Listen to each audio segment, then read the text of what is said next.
Buyers credit और letter of undertaking क्या होता है? तो एक व्यक्ति दोस्तों जो इंपोर्ट और एक्सपोर्ट का कार्य करता है, उसको यदि किसी भी विदेश के बैंक से लोन की आवश्यकता पड़ती है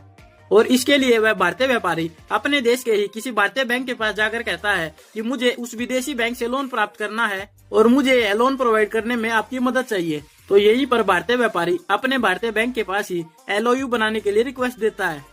LOU का मतलब यह होता है कि कोई भी व्यक्ति जो विदेशी बैंक से लोन प्राप्त करेगा और उस लोन की गारंटी वह भारतीय बैंक भरेगा, जिसके अंतर्गत लिखा होता है कि यदि उस भारतीय व्यापारी ने आपको लोन का पैसा वापस प्रदान नहीं किया तो इस लोन के पैसे का भुगतान हम करेंगे और इसके बदले में वह भारतीय बैंक उस व्यापारी से कुछ फीस या कोई भी वस्तु मोर्टगेज के रूप में रखवा सकता है और इस LOU को बनाकर उस विदेशी बैंक के पास भेजकर लोन का पैसा प्राप्त करना ही बायर्स क्रेडिट कहा जाता है। और जो विदेशी बैंक से पैसा प्राप्त होगा वह उस भारतीय बैंक के नोस्ट्रो अकाउंट के अंतर्गत प्राप्त होगा। तो यहाँ पर सवाल यह उठता है कि अपने भारतीय बैंक से पैसा उधार न लेकर उस विदेशी बैंक से पैसा उधार क्यों लिया जाता है? तो दोस्तों, बायर्स क्रेडिट का प्रयोग करके लोन की धनराशि प्राप्त करने का मुख्य कारण यही है कि आपको जो भी पैसा प्राप्त होगा वह कम ब्याज पर प्राप्त होगा और एक जो भी धनराशि आपको प्राप्त होगी वह हमेशा विदेशी करेंसी में ही प्राप्त होगी। और याद रखना दोस्तों, उस विदेशी करेंसी का प्रयोग केवल उस देश की कोई भी वस्तु मंगाने के लिए किया जाता है।